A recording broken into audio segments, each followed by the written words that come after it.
Gravação iniciada, presidente. Obrigado. Dando sequência, próximo item é o 204 da pauta, Hamilton Rios, Indústria e Comércio e Exportação, de relatoria da conselheira Renata. Tem a palavra, Renata. Bom, presidente, o voto em si está bastante extenso, embora a questão seja simples, então eu peço permissão para ir direto ao voto.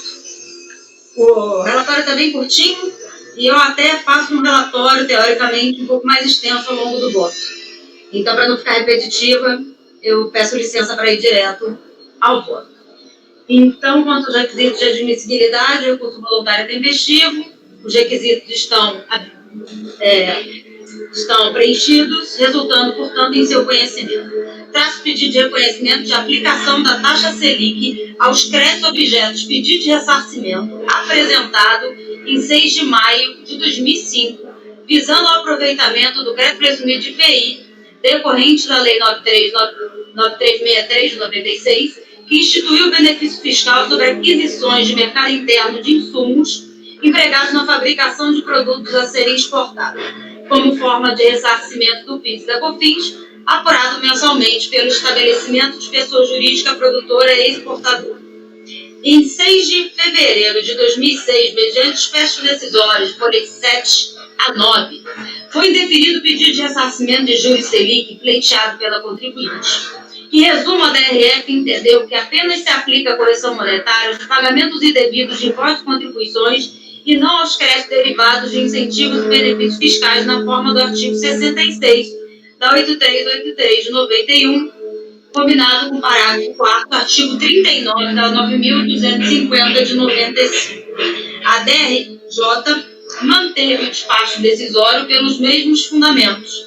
Argumenta que não há previsão legal para deferimento do pleito do contribuinte, de sorte que não se poderia, por analogia, estender ao ressarcimento a norma do artigo 39 da Lei 9.250 de 95, relativa à restituição e compensação, sob pena de violação do artigo 111 do Código Tributário Nacional, que exige interpretação literal do dispositivo, que trata da suspensão ou exclusão do crédito tributário e de outorga de isenção. Salienta ainda que a Instrução Normativa da Receita Federal do Brasil, 460 de 2004, foi taxativa ao determinar, em seu artigo 51, parágrafo 5º, que não incidirão juros compensatórios no ressarcimento de crédito IPI, da contribuição para o PIS e para a COFINS, bem como na compensação de referidos créditos. E mesmo tal IN tendo sido editada após o protocolo do pedido do contribuinte, tal situação em nada muda a situação posta. Em recurso voluntário, recorrente adui dos mesmos argumentos de manifestação de inconformidade, reafirmando que a legislação tributária tratou a restituição e o ressarcimento como institutos do mesmo gênero, sendo este uma espécie do primeiro, motivo pelo qual não há razão para não lhe ser aplicada a taxa Selic ao ressarcimento de valores relativos ao crédito IPI. Acresce, contudo, o seguinte: a recorrente alega, então, que realiza pedidos de ressarcimento objeto dos seguintes processos administrativos. O primeiro, processo de final 2007-84, que diz ter sido notificada da decisão da DRJ, que negava provimento ao seu pleito há mais de 7 anos do protocolo do pedido de ressarcimento. E o segundo, final 2006-13, informa que até a data do protocolo do recurso voluntário não teria recebido qualquer notificação quanto ao acórdão da DRJ. Insurge-se, portanto, contanto que, quando do julgamento da DRJ, o parecer da TGFM, que reconhecia o direito de crédito IPI nas aquisições de pessoas físicas, já que conhecido e não for utilizado. Desta forma, argumenta a recorrente que resta clara a configuração de resistência do fisco em reconhecer o seu direito ao ressarcimento dos créditos em questão, de modo a possibilitar a incidência dos juros Selic sobre os seus créditos, na forma do artigo 39, parágrafo 4º da 9.250 de 95, em conformidade com o recurso repetitivo 1.035.847 do Rio Grande do Sul, cuja ementa passo a transcrever. Então, aquele recurso que fala da impossibilidade de correção monetária de crédito escritural de IPI, a menos que tal pedido de ressarcimento ou compensação tenha se dado por força de algum impeditivo da própria Fazenda. Tal posicionamento, aí volto às minhas palavras, tal posicionamento resultou na súmula 411 da STJ, cujo verbete consigna: é devida a correção monetária ao creditado de IPI quando há oposição ao seu aproveitamento decorrente de resistência ilegítima do fisco. Assim, tanto o STF quanto o CARF têm se pronunciado desta forma em questões, em questões dessa natureza e colaciona, então, julgados do tribunal. Por fim, pleiteia a correção monetária de seus créditos a partir de 360 dias do protocolo do pedido de ressarcimento, conforme nota PGFN 775 de 2014, que passo a transcrever. Vejamos. Antes de tudo, é importante consignar que, nesse processo, a contribuinte pleiteia apenas seja reconhecido seu pedido de ressarcimento relativo à aplicação da taxa Selic aos créditos presumidos de IPI, no valor de R$ 817.819,13, apurado no primeiro trimestre de 2000 ao terceiro trimestre de 2002, conforme folhas 15 e 17, por entender que o ressarcimento é espécie do gênero, restituição e por isso deve ser atualizado monetariamente, e que houve resistência do fisco em reconhecer o seu crédito nos processos administrativos finais 2007-84 e 2006-13, o que faria incidir o repetitivo 1.035.847 do Rio Grande do Sul, cuja emenda se transcreveu linhas acima. Quanto ao primeiro argumento, não assiste razão ao contribuinte. Isto porque o ressarcimento não se confunde com restituição ou compensação. Para estes, a lei prevê expressamente a correção monetária, porque se tratam de devolução de pagamentos indevidos ou a maior realizados pela contribuinte. Naquele tem-se mero benefício fiscal, não existindo no ordenamento jurídico norma que preveja tal atualização.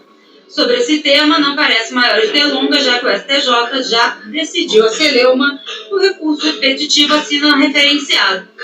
Decisão que, por força do artigo 62A do RICARF, deve ser adotada no presente processo. Quanto ao segundo argumento, que também se debruça sobre o mesmo precedente vinculante do STJ, o contribuinte pretende ver o seu crédito atualizado porque acredita na tese de que o fisco ofereceu resistência ao reconhecer o seu pedido de ressarcimento do crédito presumido de IPI no tocante às aquisições de pessoas físicas, conforme PAs finais de 2007-84 e 2006-13.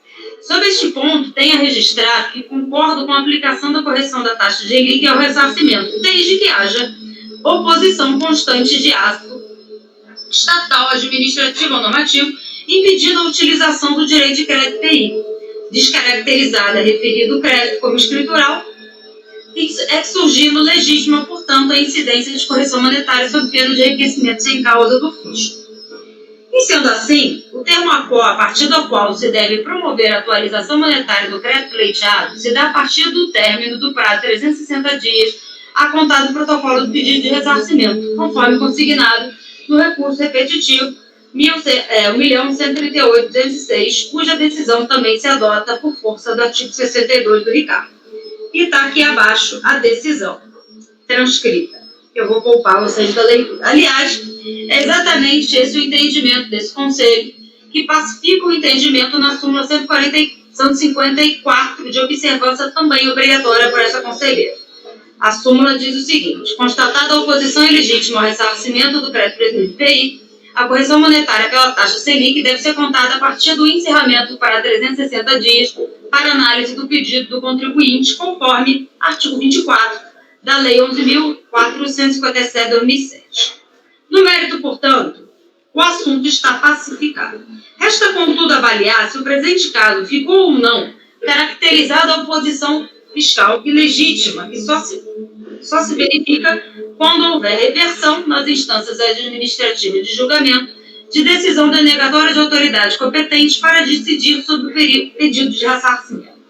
Tal fato, contudo, não é o objeto desse processo administrativo, e sim dos processos finais 2007-84 e 2006-13, conforme explicou o contribuinte, seja no pedido inicial que inaugura esse processo de folhas 3 a 17, seja na manifestação de inconformidade de folhas 30 a 35 e mesmo no recurso voluntário de folhas 51 a 66. Ocorre que, em consulta ao sistema de busca processual do TICAF, encontrei os acórdãos proferidos por esse conselho no bojo daqueles processos. Verifica-se. O acórdão 3201-001-870, prolatado nos autos do processo final 2007-84, julgado na sessão de 27 de janeiro de 2015, da lavra do relator Winderley Moraes Pereira, que, por unanimidade de votos, deu provimento ao recurso voluntário no sentido de procedência da inclusão do cálculo do crédito presumido de IPI, das aquisições de matérias-primas, produtos intermediários, material de embalagem, adquiridos de pessoas físicas e cooperativas, e por maioria de votos, deu provimento com relação à aplicação da taxa Selic no tocante ao crédito presumido de IPI, apurada entre outubro de 2002 e janeiro de 2004, nos termos da ementa abaixo colacionada. Quanto ao acórdão 3201-002 de 116, protocolado nos autos do processo final de 2006-13, julgado em 17 de março de 2016, da lavra do relator conselheiro Charles Maia de Castro, que acolheu, por unanimidade de votos, recurso voluntário da contribuinte, no tocante também ao crédito presumido de IPI, apurado entre o primeiro trimestre de 2000 e o terceiro trimestre de 2002, nos termos também da ementa abaixo colacionada. No tocante aqui, eu vou ler só a parte grifada quanto ao crédito presumido, ressarcimento e atualização pela taxa Selic. Vai dizer que a oposição constante de ato estatal, administrativo ou normativo impedindo a utilização do crédito PI descaracteriza referido crédito como escritural, de sorte que a correção monetária é incidente sob pena de enriquecimento sem causa do fisco. Aí colaciona aqui alguns precedentes. E após a vigência do artigo 24 da 11.457, cabe reconhecer que a resistência legítima da Fazenda, geradora do direito à correção monetária de ressarcimento, ocorre após o prazo de 360 dias para análise do pedido administrativo, a contar do protocolo do pedido de ressarcimento. Quanto a este último PA, o de 2006-13, por tratar-se do mesmo período de apuração do presente processo, impede registrar que no relatório do acordo 3202-002-116, acima referenciado, ficou registrado que a contribuinte editou sua manifestação de inconformidade para acrescer o pedido de manifestação sobre a correção monetária aos respectivos créditos pleiteados. Aí eu coloquei aqui abaixo o pedido desse acréscimo à manifestação de inconformidade daquele processo 2006-13, acrescendo esse pedido de análise da incidência da correção monetária. No voto do mesmo acordo, destaque o seguinte trecho, então, quanto à possibilidade de correção monetária. Então, naquele acordo, o conselheiro reconheceu a aplicação de correção monetária aos créditos presumidos de IPI no tocante aos mesmos períodos discutidos nos presentes autos.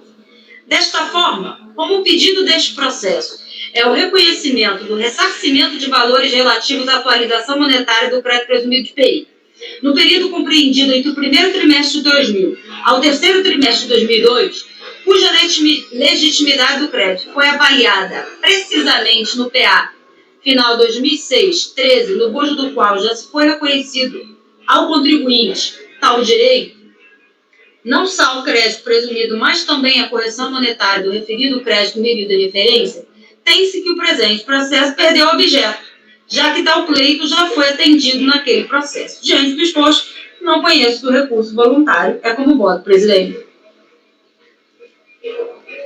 Ok, Renato. Obrigado. Alguma consideração, Alberto, para debates? Thaís? Acho que aconteceu o que aconteceu com o Renan outro dia, né? O voto da Renata ficou super completo, né? Mas daí, então, tem uma partezinha lá que nem é importante para o resultado que eu não concordo muito. Que a gente tem até julgado aqui que é a história da oposição ilegítima, né? Que pelos precedentes do STJ, você vai lá às falas do Fux e fala que a simples demora também é considerada oposição ilegítima. tá? Mas isso não influencia no resultado do julgamento. Sim. É só porque eu faria... Talvez eu teria que voltar pelas conclusões por conta disso, entendeu? Porque no fim tá lá no voto, que é para você a oposição é legítima é só quando nega mesmo, né? A reversão em sede administrativa, né? A gente tem julgado dessa maneira que eu coloquei aqui. Acho que mês passado teve meu. Aqui, é o 3402. Eu tenho voto de Maria também. Teve muitos meus e muitos da Maria. Na última sessão teve o meu também. Teve seu também? Mas eu acho que a discussão foi no da Thaís, no primeiro, né? Que a gente discutiu bastante isso. E decidiu assim, que a mera mora seria existente. Exatamente. No voto, Thaís, que o voto é tão extenso, estou procurando deixa eu ver, eu destaquei aqui.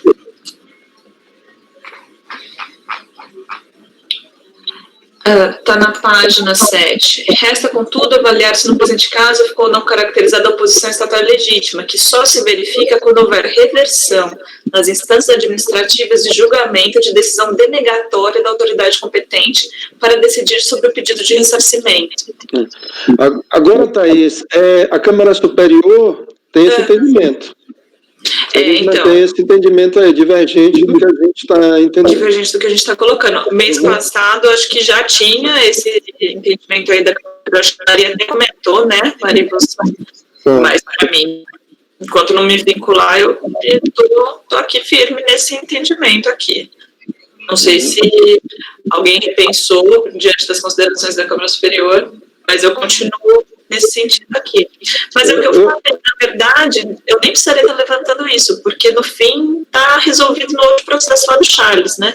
E eu olhei aqui e não tem recurso especial contra esse julgamento da turma ordinária. Então, realmente, acabou e realmente ele já ganhou essa correção pela Selic do crédito. Renata, então, para evitar essa conclusão, isso pode ser suprimido do seu voto ou não? Só me diz que eu encontrei ainda esse parágrafo aqui. Não, está na página 7. Você grifou e negritou assim, no mérito, portanto, o assunto está pacificado. É o parágrafo seguinte. Eu acho que a decisão, o entendimento lá da Câmara Superior está contra até os precedentes da súmula CAF, né, a 154. Que eles próprios usam. Ficou um pouco esquisito. Eu tive uma discussão dessa com Maria até, e realmente é totalmente contraditório esse entendimento deles. Porque você usa o precedente, mas você usa só pelas metades, né? Você analisando os precedentes da súmula, eles são claros que basta a demora para se caracterizar a oposição ilegítima. Não condiciona a reversão em sede administrativa, né, do caso discutido. Então, posso colocar assim, que pode se verificar quando houver. Seria uma hipótese. Numa hipótese como essa, assim como a mora como um todo. Que daí você se resguarda para avaliar no outro caso. Pode ser assim? Pode. Talvez seja bom colocar isso também tem um outro parágrafo, eu grifei 2 que você falou isso. Na página 5, é o penúltimo parágrafo, começa assim, sobre esse ponto tenho a registrar que concordo com a aplicação, desde que haja oposição constante do ato estatal. Aí também está parecendo firme no sentido de que tem que negar, né, para ter a oposição, excluindo a simples demora.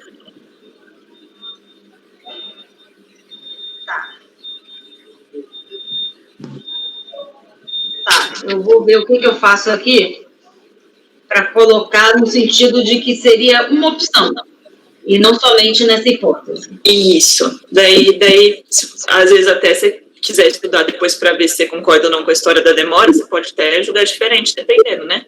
Mas só para não ficar excluído aqui. Não, aí eu coloco como se fosse uma opção além daquela. Eu vou arrumar esse já arrumei aqui da página 7, e eu vou ficar devendo só aqui para ver como que eu vou escrever isso aqui para incluir como se fosse opção e não como exclusão. Tá bom, obrigada. Ok, Renato, obrigado. Podemos votar então com essas considerações? Conselheiro Pedro? Eu acompanho a relatora. Cíntia, Acompanho a relatora. Renan, Com a relatora. Marcos, Com a relatora. Sabrina, Com a relatora. Thaís. Acompanho. Eu também acompanho. Acordo os membros do colegiado por unanimidade de votos em não conhecer o recurso voluntário. Próximo processo, 205 da pauta, Netuno Alimentos S.A., relatoria do Silvio Renan. Renan, você tem a palavra.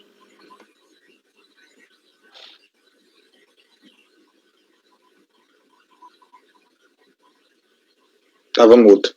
Esse processo ele é bem simples, é a aplicação direta de recurso extraordinário com reconhecido repercussão geral. Trata de ressarcimento de crédito prêmio de IPI. Está carregando aqui, só um minuto.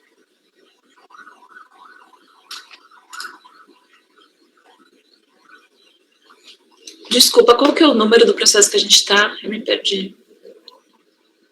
É o 205. 205. 205. Netuno. Desculpa, obrigada. Bom, trata-se de pedido de ressarcimento de crédito prêmio de IPI, previsto no DL 491 de 69, relativo ao segundo trimestre de 2003, valor de pouco mais de 3,5 milhões de reais. A DRF Pernambuco realizou um indeferimento liminar previsto na instrução normativa. Não só um indeferimento liminar, o auditor ele foi bem mais além, realizou todo um histórico legislativo para justificar o indeferimento do ressarcimento do crédito. A DRJ manteve a decisão e o contribuinte inconformado ele recorreu ao CARF. Ele, em síntese, retoma as justificativas da manifestação de conformidade e, novamente, apresenta um extenso histórico legislativo jurisprudencial. No seu entendimento, comprovariam que o benefício fiscal não foi extinto pelos decretos-leis 1658 e 1722, nem pela disposição do artigo 41 do ADCT, tendo sido confirmado pela Lei 8.404. Esse é o relatório. Passando ao voto, é um tema que eu até faço questão de constar, que apesar de não ser encontrada a data do protocolo do recurso voluntário, utilizando a data da assinatura de 4 de maio de 2009, comparação com o aviso de recebimento de 2 de abril de 2009, verifica-se tempestividade, portanto, ele toma conhecimento. Esse foi o entendimento que eu tomei, até porque é um tema já bem pacificado no STF, e se for o caso, a gente pode discutir isso ao final. Então, como já é relatado, o litígio refere-se a pedido de ressarcimento de crédito prêmio. Está aí a transcrição do DL 49169. O que acontece? O contribuinte, com base nesses decretos que estão abaixo transcritos, 1658 e 1722, ele informou, olha, esses decretos que previram a redução e extinção do crédito prêmio, eles foram declarados inconstitucionais, e traz, inclusive, a resolução número 71 do Senado, porque houve a declaração da inconstitucionalidade, na verdade, do decreto que autorizava a prática desse ato pelo ministro da Fazenda à época. E, enfim, esses são temas antigos que foi evoluindo, a jurisprudência, foram vários julgamentos, até que o STF, isso está na folha 4, sedimentou o entendimento, pacificou, e eu, está negritado, eu peço apenas atenção colegiada ao item 3, que diz que o incentivo fiscal instituído pelo artigo 1º do Decreto-Lei 491, que é o que estamos tratando, deixou de vigorar em 5 de outubro de 90, por força disposto no parágrafo 1º do artigo 41 do ADCT. E o artigo 41 do ADCT, ele traz justamente que considerar-se-ão revogados após 2 anos, a partir da data da promulgação da Constituição, os incentivos que não forem confirmados por lei.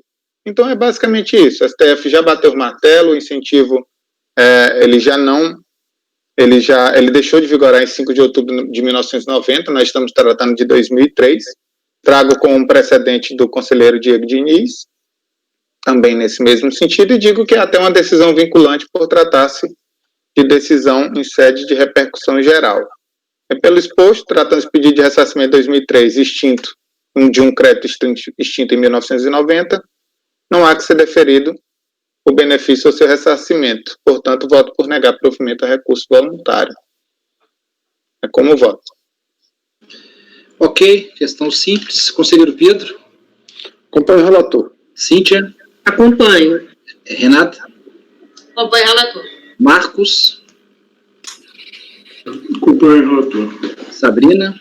Com o relator. Thaís? Acompanho.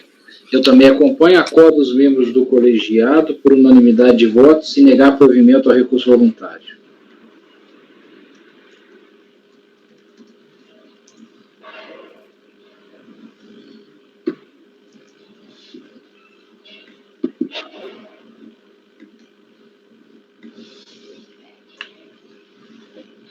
Próximo processo, 206, Porto Belo Armazéns, da conselheira Cíntia. O 207 é igual ao Cíntia? É igual, só tem um detalhe ali diferente, mas é para julgar de uma vez. Tá ok. Então, você tem a palavra 206 e 207, Porto Belo Armazéns.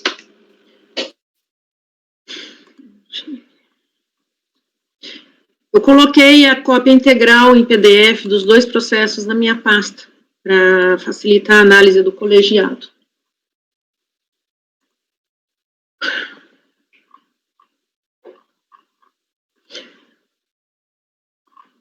Aqui eu peço, trata-se de recurso voluntário interposto contra acórdão proferido pela terceira turma da DRJ de Florianópolis, que rejeitou as preliminares arguidas pela defesa e julgou improcedente a manifestação de inconformidade.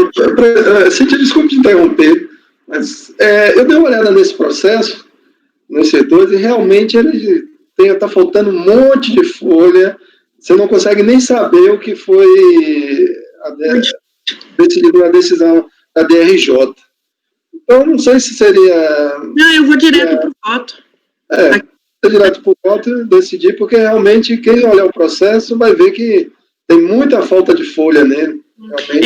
Foi justamente por isso que eu fiz questão de baixar a cópia integral em PDF, colocar na pasta para auxiliar o colegiado. Aqui eu só ia mencionar que eu estou reproduzindo o relatório do despacho decisório, porque eu não tinha condições nem de reproduzir da decisão. Né? Tá. Aqui passo direto ao voto, tá? Eu verifiquei a tempestividade do recurso e preenchimento dos demais requisitos de admissibilidade. E aqui eu estou abordando do que se trata, eu vou ler rapidamente, que a empresa Porto Belo Armazéns Gerais, com razão social atual denominada Multilog S.A., apresentou pedidos de compensação de créditos prêmio de IPI, cedido pela empresa refinadora catarinense, objeto de ação judicial, com seus débitos de PIS, COFINS, Imposto de Renda Pessoa Jurídica e Contribuição Social Lucro Líquido no período de 5 de 2001 a 11 de 2001. Aqui foram relacionados os pedidos de compensação, tá? O crédito do cedente, ele foi controlado pelo processo final 2001-2010, que foi julgado por esse colegiado em anterior composição, com um acórdão proferido pelo conselheiro Carlos Augusto Daniel, que reconheceu a concomitância. E aqui eu estou observando que o litígio em análise, ele inicialmente, porque vocês vão verificar aqui no acórdão da DRJ tem o número de um outro processo, tá? Inicialmente ele tramitou através do processo final 2001-14, e consta nos autos o seguinte comunicado da DRF de Itajaí, tá?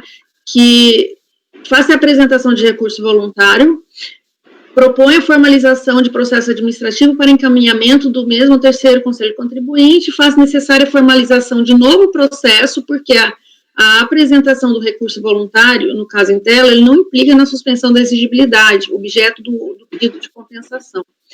Então, com a formalização do presente processo, foi dado prosseguimento ao PAF 2001-14, cujos débitos atualmente estão na PGFN, inscrito em dívida ativa. E aqui, conforme informações de folhas 1041, tá? Eu só estou consignando aqui que foi identificado que existem os grupos de processo, enfim, só para justificar aqui com relação à numeração. Ocorre que o julgamento deste processo não é possível neste momento, uma vez que o acórdão 0714193, objeto do recurso em análise, foi anexado de forma incompleta, faltando as folhas da decisão com numeração 2, 4, 6, 8, 10, 12 e 14, que provavelmente constavam nos versos das folhas reproduzidas no momento da formalização dos autos. Outro sim, cópias de documentos apresentados pelo contribuinte estão totalmente ilegíveis, impossibilitando a adequada análise. Por tais razões, antes de proceder ao julgamento deste processo, propõe a conversão do julgamento em diligência para que a unidade de origem providencie, ajuntada aos autos da reprodução completa do acórdão recorrido e intimar a recorrente para, em prazo razoável, facultar a apresentação de cópias legíveis dos documentos de folhas 124 a 212, bem como outros documentos constantes do processo que estejam igualmente prejudicados para leitura e análise. Após cumprida a diligência, com sem manifestação da parte, retorna os autos para julgamento. Aqui o que acontece, eu acredito que na hora de formalizar o processo, tiraram cópia só da frente da decisão e não tiraram o verso, porque é exatamente a sequência que está faltando. E esse processo, como o Pedro bem observou, ele está impossível de ser analisado. Da impressão que eu tenho é que eles reproduziram 3 vezes o mesmo processo, misturaram e colocaram. Então, por isso que eu estou pedindo também a intimação da contribuinte para que ela apresente cópia elegível, porque o que está mais elegível são os documentos apresentados com a peça de manifestação. É isso. O outro processo é idêntico, inclusive faltaram as mesmas folhas do acordo recorrido, a única diferença é que a documentação, a reprodução, ela não está elegível, então eu suprimi do outro o item 2 da diligência aqui. É só isso. Beleza. Então, diligência, para sanar essa irregularidade. Pedro? Acompanha a relatora. Renan? Com a relatora. Renata? Acompanha a relatora. Marcos? Com a relatora. Sabrina? Acompanho. Thaís? Acompanho. Eu também acompanho. Resolve os membros do colegiado, por unanimidade de votos, converter o julgamento do recurso em diligência. Nós temos o voto da relatora. 206 e 207, o mesmo resultado. Próximo. Eu só esclareço que esse é o típico processo, né, que seria a partir dessa portaria nova, tem que ser por despacho, mas ele é um retorno de março. Ok, a gente já tinha conversado sobre isso. Uhum. Umas situações dessa... Eu fiquei com essa dúvida, como é que é? Me explica de novo, para eu aprender também. Isso é até o que vai ser objeto da nossa reunião, com as portarias publicadas no mês de setembro. Foi setembro ou agosto? As últimas portarias do CARF atualizadas. Esse é o tipo de caso que o relator não poderia indicar para a pauta. Ele deveria ter visto isso antes, Tá. e encaminhar isso por despacho, Tá. para sanar essa irregularidade. Se isso for colocado em pauta, o presidente vai ter que retirar de pauta. Tá, entendi. E sair por despacho. Mas esse caso, como bem colocado pela Cíntia, é um caso indicado em março. Não tinha essa regra ainda. Não tinha essa regra, não Tá. tinha essa orientação. Entendi, obrigada. Então, são essas coisas que a gente vai debater depois numa reunião do nosso colegiado, ok? Próximo item 208 da pauta, Fischer S.A. Agroindústria, relatoria do conselheiro Pedro. Pedro? Esse processo aqui, ele é exatamente igual do processo do mês passado, da Fischer. Esse parece que é de COFINS e o outro era de PIS. Não, esse é de PIS e o outro era de COFINS. É exatamente a mesma questão, né, a questão de insumos que não foram aceitos no cálculo do crédito presumido, né, energia elétrica, bagaço de cana, lenha, óleo 3A, e afim, né, utilizado, e combustíveis, fonte alternativa de energia elétrica, e há também o pedido de correção do crédito pela Selic, essa questão que a gente discutiu agora, certo? A única pessoa que não estava nesse julgamento no mês passado foi o Marcos Borges, né? Não sei se foi o meu voto foi aprovado por unanimidade do colegiado, no sentido de dar provimento parcial. Isso, você podia apenas resumir para ele, então, o Pedro? Colocar os pontos, é possível? Vou direto ao voto, então, aí, à medida do possível, eu vou resumindo as coisas para a gente ganhar tempo, né? Questão assim. Conforme consignado no relatório, o processo trata de pedido de ressarcimento de crédito presumido de IPI do primeiro trimestre de 2003, com fulcro no apurado pela Lei 9363/96 e Portaria 38/97, que foi deferido parcialmente no montante de R$ 21.156.855,53 e glosado no montante de R$ 1.615.712,54, referente aos gastos de energia elétrica, óleo trisado, bagaço de cana e lenha. Certo? Esse processo não foi para a pauta do mês passado, que ele é acima de R$ 1 milhão, né? O outro era abaixo de R$ 1 milhão. Como agora aumentou esse limite, aí ele foi para a pauta. Então, a única matéria que está discutindo agora, deixa eu ler essa parte aqui, que eu estou meio esquecido do caso também. Cabe frisar que, inicialmente, a LIDE possuía mais matérias em discussão, tais como créditos de glosa de aquisição de pessoa física, frete e ajuste do estoque inicial. Mas, após a impetração do mandado de segurança julgado favoravelmente à recorrente, restaram em discussão na LIDE apenas 2 pontos, quais sejam direito ao crédito sobre aquisição de energia elétrica, combustíveis e afins, e direito à aplicação da Selic, sobre o crédito a ser ressarcido. No que se refere ao primeiro ponto, percebe-se que a recorrente pleiteia que os dispêndios com as suas fontes energéticas, energia elétrica, combustível, bagaço de cana, fonte 3A e lenha, utilizados no processo produtivo, sejam computados no cálculo do ressarcimento de crédito presumido de IPI solicitado. A autoridade fiscal, por sua vez, entende que tais dispêndios são passíveis de cálculo de crédito de reconhecimento de crédito. Por sua vez, não são passíveis de cálculo de reconhecimento de crédito presumido, posto que os mesmos não se enquadram como matéria-prima ou produto intermediário, vez que não são consumidos diretamente no contato físico com o produto em fabricação ou sofram em função de ação exercida efetivamente sobre o produto em elaboração. Alterações tais como o desgaste, o dano ou a perda de propriedade física ou química, nos termos do parecer 65/79. Aí eu uso basicamente no voto esses conceitos aqui do parecer normativo 65 e uso os votos paradigma, né, da súmula CAF 19 também, certo? Que tem um texto dela. Por mim também. Tá tranquilo, né? Pode passar para votação. Certo. E a outra questão foi que a gente discutiu agora da correção pela taxa Selic, que eu estou reconhecendo, né? Aqui no dispositivo, vamos para o dispositivo então. Diante do exposto, voto no sentido de dar provimento parcial ao recurso voluntário para que seja aplicada a atualização monetária pela Selic sobre os créditos presumidos reconhecidos no despacho decisório a partir do término do prazo de 360 dias,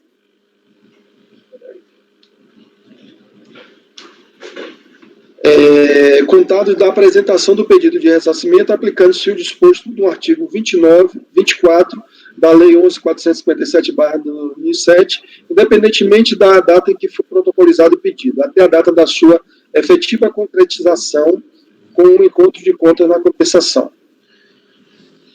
Esse é o dispositivo. Ok. Podemos votar então. Marcos, algum esclarecimento? Não, tranquilo. Então, Cíntia, como vota? Com o relator. Renan? Com o relator. Renata? Com o relator. Marcos? Com o relator. Sabrina? Com o relator. Thaís? Acompanho. Eu também acompanho. Acordo os membros do colegiado por unanimidade de votos em dar parcial provimento ao recurso voluntário para que seja aplicada a atualização monetária pela Selic sobre os créditos presumidos reconhecidos no despacho decisório a partir do término do prazo de 360 dias contados da apresentação do pedido de ressarcimento, aplicando-se o disposto no artigo 24 da 11.457, independentemente da data em que foi protocolizado o pedido até a data de sua efetiva concretização, com encontro de contas na compensação. Ok, Pedro? Obrigado. O último item da pauta da manhã. Fischer já foi Liasa, de item 209, Aliasa, de relatoria da Thaís. Tá. Presidente, só para avisar, a babá me avisou aqui por WhatsApp que a bebê vai precisar mamar em breve. Então, Então, assim, a gente pode ir começando, mas talvez eu tenha que parar, não sei o que o senhor acha melhor. Você quer dar de mamar de uma vez? É possível ou você acha que não? Então ela tá subindo com a bebê, assim, daí, eu não sei se, pode ser, se vocês não acharem ruim, eu vou começando, vou explicando. Tá ok, perfeito. Pode ser? A gente faz uma interrupção se precisar. Tá. Ok. Vamos lá. No relatório eu vou pular umas coisas, até porque o contribuinte não recorreu de tudo que ele recorreu inicialmente a DRJ ao CARF. Então, tem menos coisa para a gente julgar do que já foi julgado ao longo desse processo.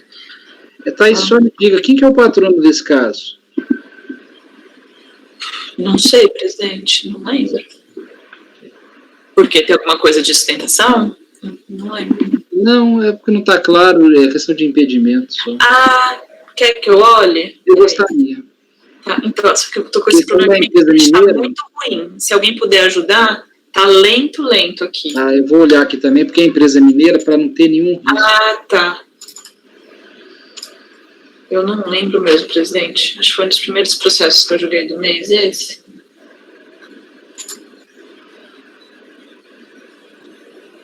Meu VPN até caiu e tal, eu não tô nem conseguindo acesso ao e-processo tão fácil por causa da minha internet no outro computador, que não é esse que eu tô com vocês, que tá com cabo, né? Tá, eu tô abrindo aqui. Tá, obrigada.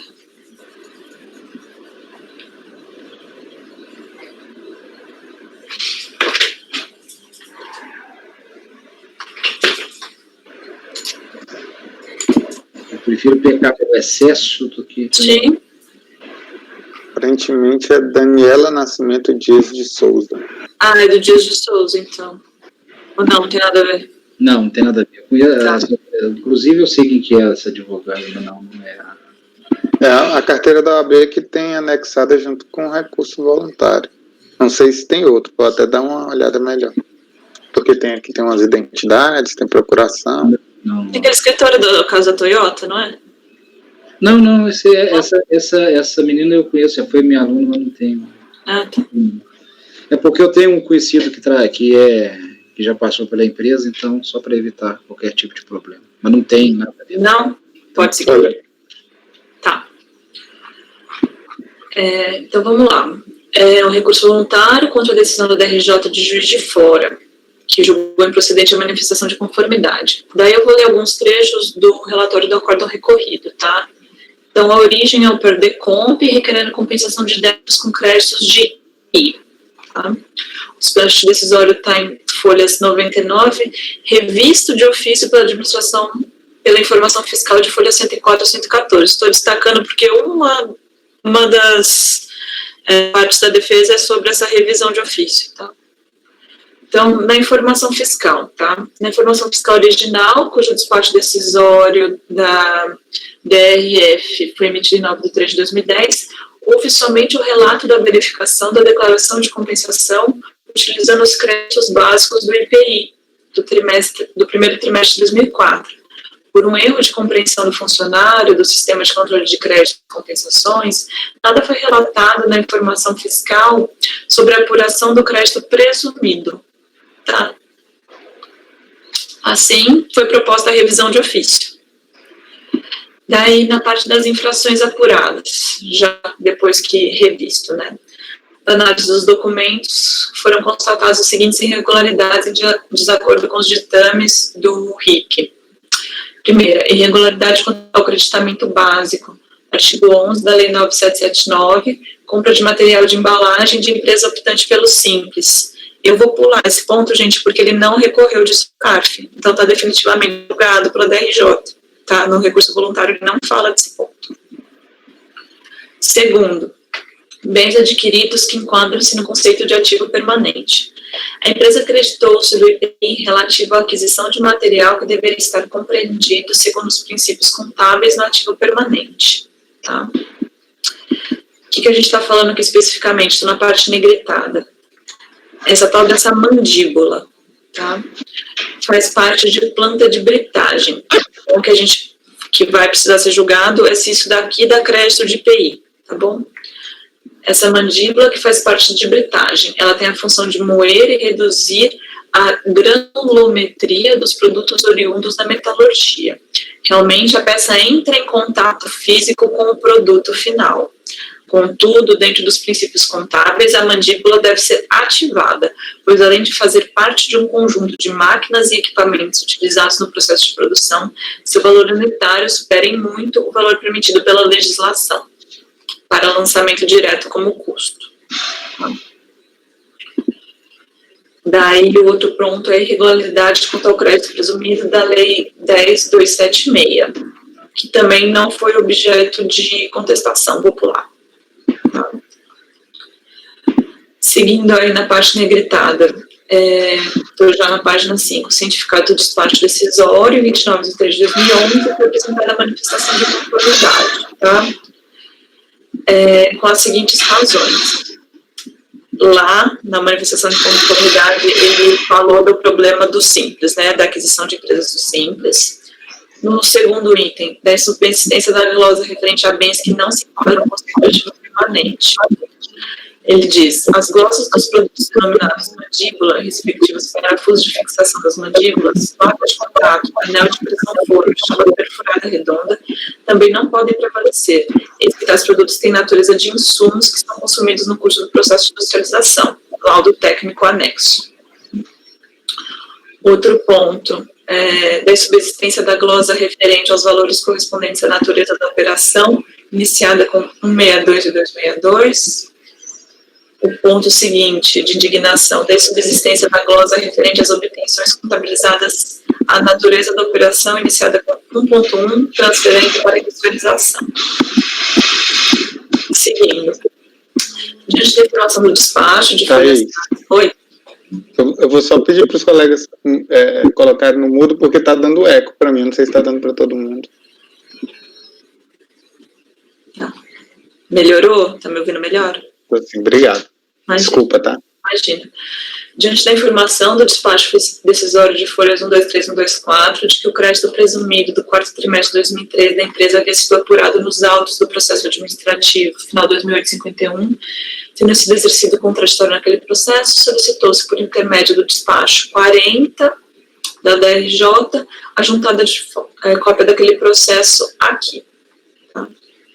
Por fim, 22 de fevereiro de 2010, por meio do documento tal, o contribuinte informa a adesão ao parcelamento, declarando a existência expressa e irrevogável do recurso administrativo nos autos do PAF-TRAL. Esse outro que foi juntado, que não repercute nesse. Tá? O julgamento da manifestação de inconformidade resultou no acordo da DRJ, cuja ementa segue colacionada. Tá? Resignado, o contribuinte recorre a este conselho, revisando os argumentos de sua manifestação de inconformidade unicamente com relação ao direito ao crédito relativo a bens considerados como integrando o ativo permanente. Ademais, passa a defender a impossibilidade de revisão de ofício do despacho decisório em caso, citando os artigos 149 e 173 do CTN. É o relatório. Agora seria um bom momento da pausa, né? Mas não chegou, se ela falou alguma coisa.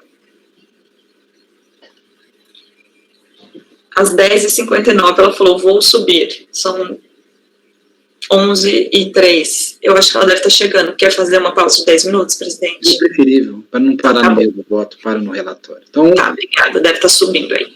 Uma pequena pausa. Peço para interromper a gravação, depois a gente retorna para a leitura do voto da conselheira Thaís no item 209.